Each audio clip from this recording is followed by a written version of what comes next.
प्यारे बच्चों, class 11th के लिए JCRT द्वारा मॉडल प्रश्न पत्र जारी कर दिया गया है, जिसमें से आज हम लोग भूगोल सेट 1 का मॉडल प्रश्न पत्र का आंसर देखेंगे।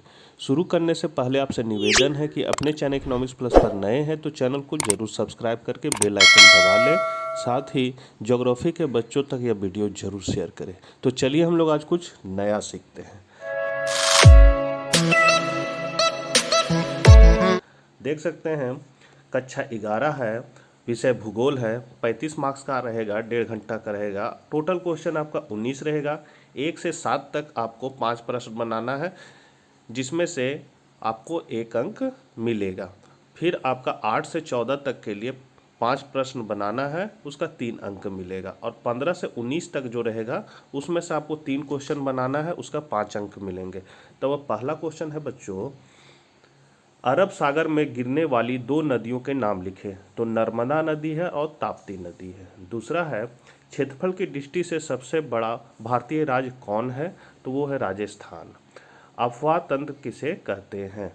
तो इसका आंसर होगा बच्चों, जब कोई मुख्य नदी अपने सहायक नदियों के साथ उस क्षेत्र विशेष के वर्षा जल को लेकर प्रवाहित होते हुए सागर में मिल जाती है, उस पूरे क्षेत्र को उस नदी का अफवाह तंत्र या अफवाह द्रोणी कहते हैं। जैसे गंगा नदी अफवाह तंत्र, सिंधु नदी अफवाह तंत्र, स्वर्ण रेखा नदी अफवाह तंत्र इत्यादि। फिर है बांगर क्या है? तो नदियों द्वारा निर्मित पुराने जलोढ़ मिट्टी को बांगर कहा जाता है। इसका निर्माण प्लेस्टोसिन काल में हुआ है। फिर है, भारत की अक्षांशीय एवं देशांतरीय विस्तार लिखे। तो भारत का अक्षांशीय विस्तार 8 डिग्री से 4 है और उत्तरी से 37 डिग्री 6 उत्तरी अक्षांश तक है। फिर भारत का देशांतरीय विस्तार 68.7 है और पूर्व से 97 डिग्री 25 पूर्वी देशांतर तक है। सार गैसो सागर क्या है? तो अटलांटिक महासागर में गल्फ स्ट्रीम, कनारी धारा और उत्तरी विषुवतीय धाराओं के बीच स्थित शांत एवं स्थिर जल क्षेत्र को सार गैसो सागर कहते हैं। इस सागर का नाम वहाँ पर पाए जाने वाले सार गैसम घास, मतलब पुर्तगाली भाषा, जो सार गैसम घास जो है वो पुर्तगाली भाषा का शब्द है, के कारण पड़ा है। अगला क्वेश्चन है बच्चों, जल संभर से आप क्या समझते हैं? तो छोटे नदी के अफवाह क्षेत्र को जल संभर कहा जाता है। यह नदी द्रोणी की तुलना में बहुत छोटी होती है। वर्तमान समय में जल संभर पर अतिक्रमण होते जा रहा है, इसे बचाना अति आवश्यक है। अगला है, पृथ्वी को नीला ग्रह क्यों कहा जाता है?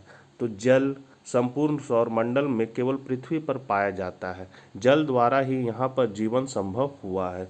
पृथ्वी की सतह पर 71% भाग जल से ढका है। इस कारण बाहरी स्थान से यह नीला दिखाई पड़ता है, इसलिए पृथ्वी को नीला ग्रह कहा जाता है।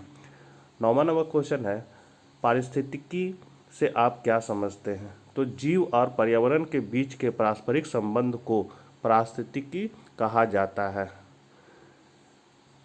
पारिस्थितिक शब्द का सर्वप्रथम प्रयोग अर्नेस्ट हैकल ने किया था। पारिस्थितियों के 2 महत्वपूर्ण घटक हैं। पहला है जैविक घटक, इसके अंतर्गत निम्न आते हैं। पहला है जीव समुदाय, वनस्पति समुदाय, सूक्ष्म जीव, मनुष्य। और बी है आपका अजैविक घटक, इसके अंतर्गत निम्न आते हैं। तो प्रकाश है, ताप है, आर्द्रता है, हवा है, स्थलाकृति है और मिट्टी है। 10वां नंबर क्वेश्चन है बच्चों, जैव मंडल से आपका क्या तात्पर्य है? तो स्थल मंडल, जल मंडल और वायुमंडल का सम्मिलित रूप जहाँ जीव जंतु निवास करते हैं उसे जैव मंडल कहते हैं। जैव मंडल के मूल घटक जैविक घटक, अजैविक घटक एवं ऊर्जा घटक है। 11 नंबर क्वेश्चन है बच्चों, नदियों के किन्हीं 5 महत्व को लिखिए। तो भारत में नदियों तथा उनके सहायक नदियों लंबाई 1.6 किलोमीटर से अधिक की कुल संख्या 10,360 है, अर्थात भारत नदियों के रूप में एक समृद्ध देश है। नदियों का महत्व, भारत में नदियों के 5 प्रमुख महत्व निम्न है। पहला है सभ्यता का विकास, जैसे हड़प्पा संस्कृति का विकास, इसी के नदियों। फिर मेसोपोटामिया का विकास जो हुआ था वो सब नदी घाटी सभ्यता के नाम से भी जाने जाते हैं। दूसरा महत्व बच्चों, पेयजल की आपूर्ति होती है, मछली पालन होता है, जल विद्युत का उत्पादन होता है, सिंचाई की सुविधा मिलती है, फिर आपका नौका परिवहन की सुविधा मिलती है, फिर जलोढ़ मृदा का निर्माण होता है, भूमिगत जल का पूर्ण भरण होता है और धार्मिक दृष्टि से पवित्र स्नान भी माना जाता है। अगला क्वेश्चन है, भांगर एवं खादर में अंतर स्पष्ट करिए। तो यहाँ पर अंतर का आधार है भांगर है और इधर खादर है। तो अंतर का पहला आधार है काल। तो भांगर का इसका निर्माण प्लेस्टोसिन काल में हुआ था, जबकि खादर इसका निर्माण प्लेस्टोसिन से वर्तमान तक जारी है।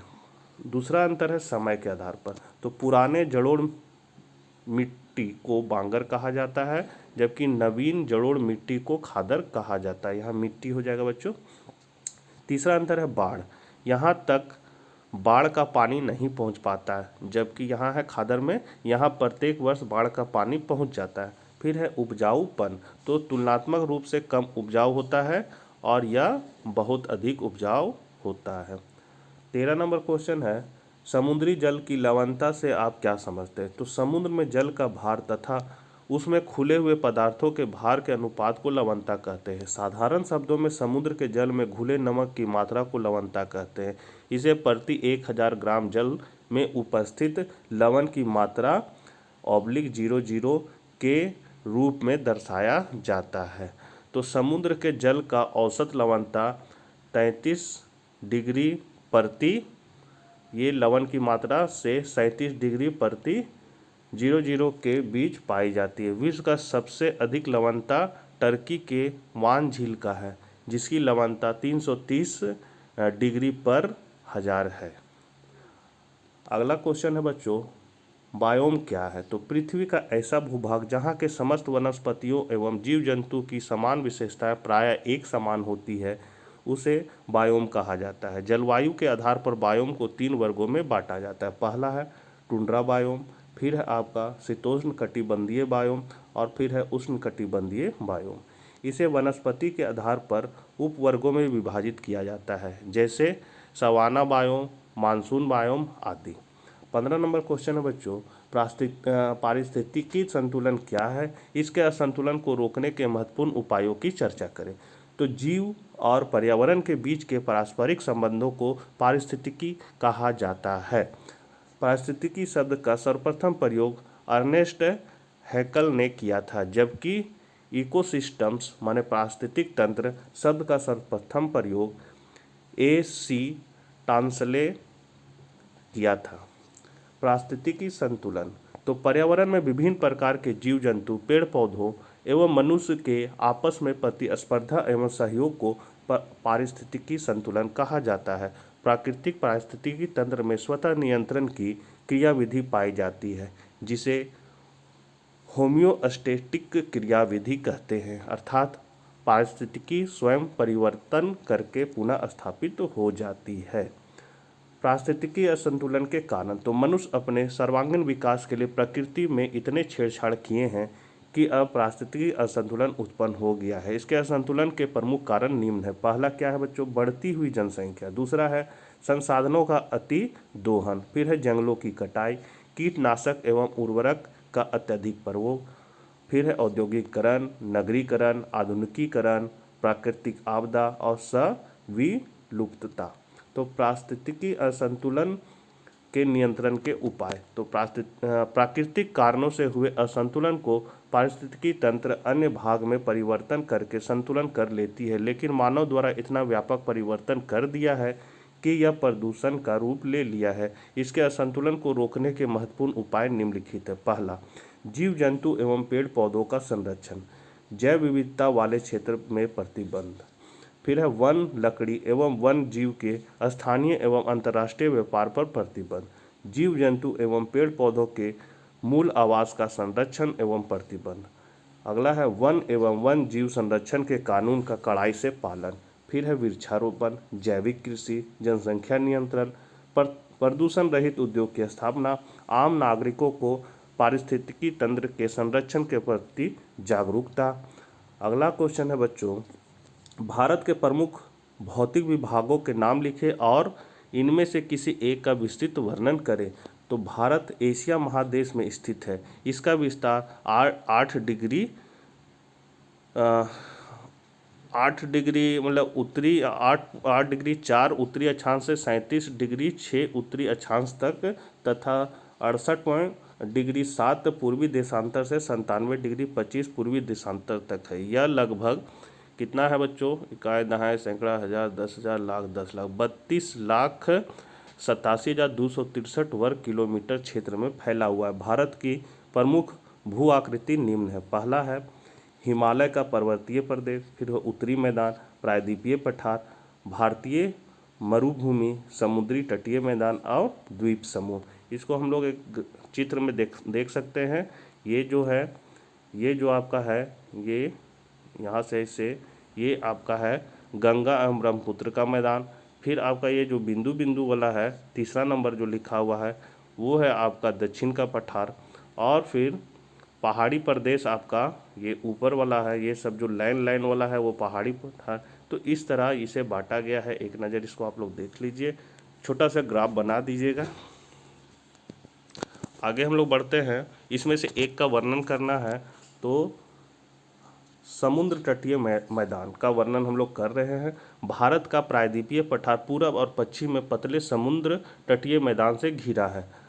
पश्चिमी तटीय मैदान एक पतली पट्टी है जो अरब सागर के साथ साथ फैला हुआ है तथा इसके पूरब में पूर्वी घाट अवस्थित है।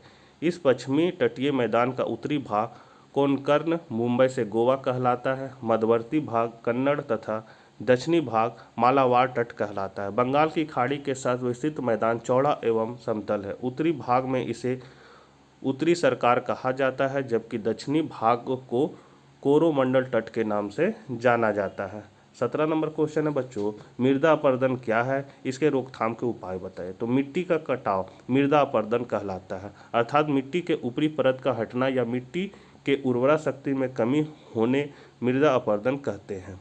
वर्तमान समय में मिट्टी के ऊपरी परत के कटाव के साथ साथ मृदा प्रदूषण भी एक गंभीर समस्या बन गए है, जिसका कुप्रभाव कृषि उत्पादन के साथ साथ पर्यावरण असंतुलन पर भी पड़ रहा है।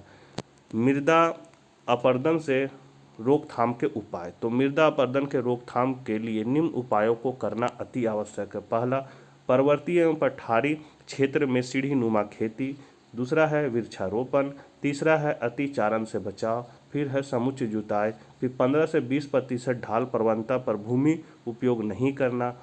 फिर स्थानांतरित कृषि पर प्रतिबंध, सामाजिक वानिकी कार्यक्रम, मरुस्थलीय प्रदेशों में वृक्षों की रक्षा मेखला लगाकर, फिर कृषि अनुत्पादक भूमि पर चारागाह का निर्माण करके, फिर है आपका भूमि उपयोग के समन्वित योजना बनाकर, फिर मिश्रित कृषि एवं बहुफसली कृषि को बढ़ावा देकर, भारत सरकार के केंद्रीय मृदा संरक्षण बोर्ड के सलाह मानकर, आम नागरिकों को जागरूक बनाकर, फिर है लास्ट समय समय पर मिट्टी की जांच कराकर।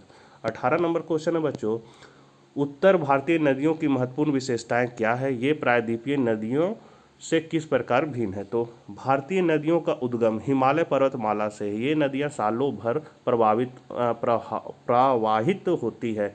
इन नदियों का निर्माण हिमालय के निर्माण से पूर्व हुआ माना जाता है। तो भारत की नदियों और प्रायद्वीपीय भारत की नदियां निम्न प्रकार से भिन्न है।